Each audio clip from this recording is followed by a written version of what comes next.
Hi again, this is like a continuation of the escorting video really, like this is when things went tits up at one night when I went to see an escort.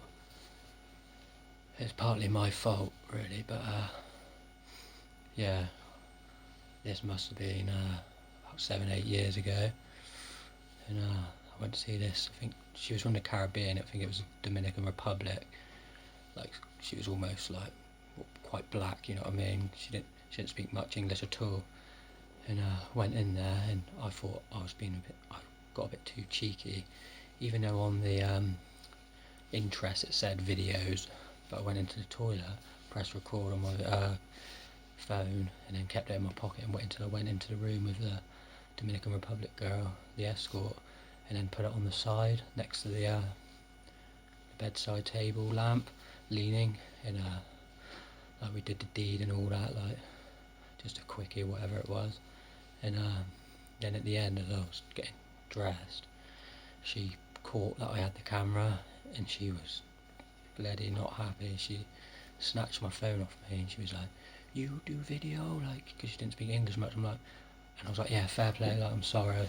Like, I thought because it said on your interest, it was allowed." And she's like, "No video. Like, you delete now." And I'm like, "Okay." Like, and I was like, give me the phone back, and I deleted it, and then I give it back, and look, it's deleted now. She's like, "Yeah, but sometimes it can be backed up, like on the phone when you delete." And I was like, "Oh no, it's gone, trust me." And then she was like, "Hold on to my phone." Like, it was kind of like a confrontation. I was like, trying to get dressed.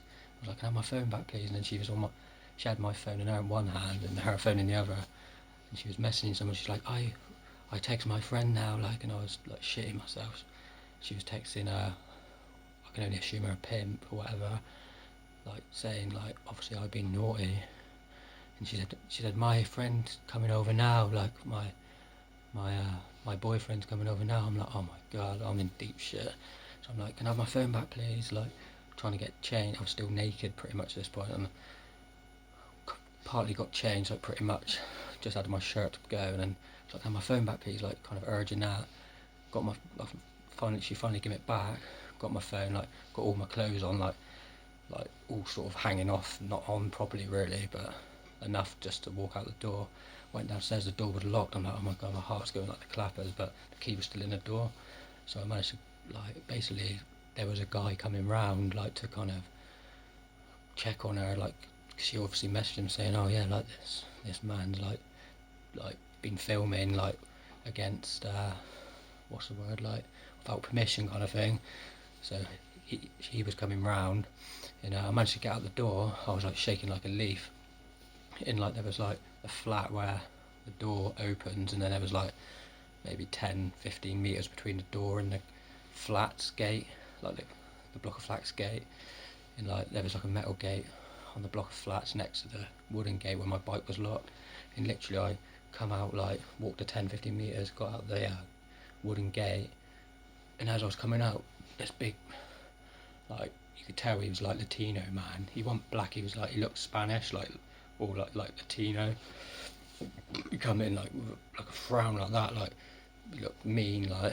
But you couldn't see which flat had come out because it was like a block of, like, it must have been about 5 or 6 at least, like 2 or 3 on the bottom, 2 or 3 on the top.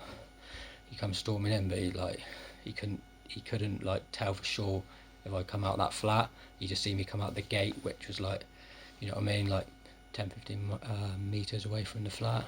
And then I got out quickly. I knocked my bike, like I was shaking like hell, and then I was like, just rode off, kind of like with, like I said, my like, shirt wasn't on properly, and like I had my coat kind of like all twisted up where I just got it on as quickly as possible. But fucking, I was shitting myself, and yeah, like I told my hairdresser that story. He was laughing, but like looking back, it's like kind of funny. But at the time, I was shitting myself because I dread to think what literally if I was there like 1 minute more, I would have been, I don't know, like either, what do you reckon, like I would probably been like, I don't know, held ransom and like brought to the bank, like forced to pay a charge, or maybe would have beat the shit out of me, or worse, with a weapon or something. I dread to think. But yeah, that's like the dark side of escorts.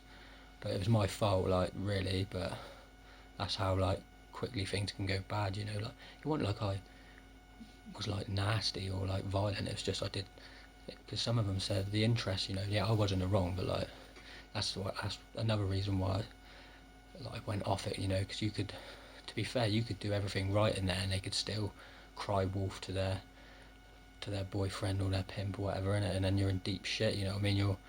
They lock you in when you go in as well, so you're under their control, you know what I mean. They could kidnap you for all, like, if they wanted to. So yeah, fucking I'm a lucky boy. But yeah, thanks for listening.